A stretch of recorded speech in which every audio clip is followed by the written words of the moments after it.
Hello everyone, और हम अपना अगला कॉन्सेप्ट पढ़ने के लिए आज तैयार हैं। तो शुरू करते हैं अपने पहले कॉन्सेप्ट से, जिसका नाम है अकाउंटिंग पीरियड कॉन्सेप्ट। देखिए क्या कहता है accounting period concept. Every user of financial statements want to know the financial position of business at frequent intervals, so 12 months period is usually adopted for this purpose.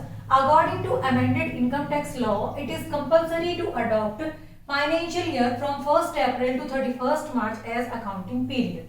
देखिए क्या कह रहे हैं, ये कह रहे हैं कि बिजनेस से रिलेटेड हर व्यक्ति, चाहे वो बिजनेस का ऑनर हो, चाहे वो इन्वेस्टर हो, चाहे वो क्रेडिटर हो जिन्होंने बिजनेस को उधार दिया है, ये जानना चाहते हैं कि बिजनेस की फाइनेंशियल पोजीशन कैसी है, बिजनेस कहाँ स्टैंड कर रहा है, बिजनेस इस समय सॉल्वेंट पोजीशन में है या नहीं है। तो इन सब चीजों को जानने के लिए समय समय पर फाइनेंशियल स्टेटमेंट प्रिपेयर करने पड़ते हैं।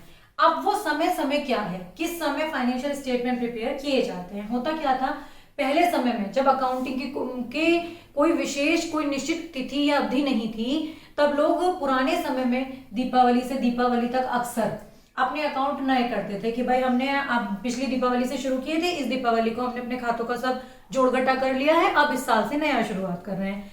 तो धीरे धीरे ये परंपरा जो है जनरली 12 महीने की बनी कि नॉर्मली 12 मंथ्स का जो पीरियड है बेस के रूप में हम उसको लेते हैं, और 12 महीने की कैलकुलेशन करके हम ये देखते हैं कि हमारे बिजनेस की पोजीशन कैसी है।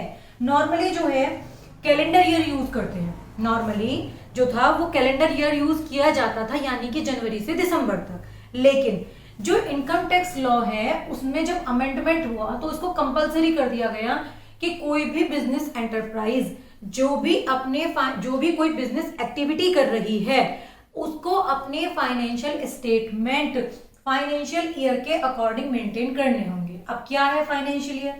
फाइनेंशियल ईयर क्या है कि हर साल 1 अप्रैल से 31 मार्च तक का जो समय होता है एक साल का, that is called financial year. जो इनकम टैक्स लॉ के अकॉर्डिंग है उसी के हिसाब से बिजनेस के अकाउंट मेंटेन किए जाते हैं, ऑडिट कराई जाती है, आईटीआर फाइल होते हैं, सब कुछ इसी के हिसाब से होता है। तो अब ये कंपलसरी है कि 1 अप्रैल से 31 मार्च तक कोई भी संस्था अपने फाइनेंशियल स्टेटमेंट प्रिपेयर करे।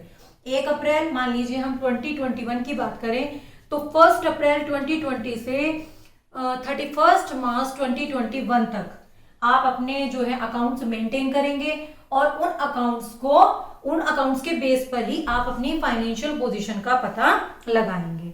ठीक है, तो अकाउंटिंग पीरियड कॉन्सेप्ट जो है वो 12 महीने का, और वो भी फाइनेंशियल ईयर के अकॉर्डिंग होगा। आई थिंक ये क्लियर होगा। बाकी के कॉन्सेप्ट हम अगली क्लास में स्टडी करेंगे। So thank you so much students.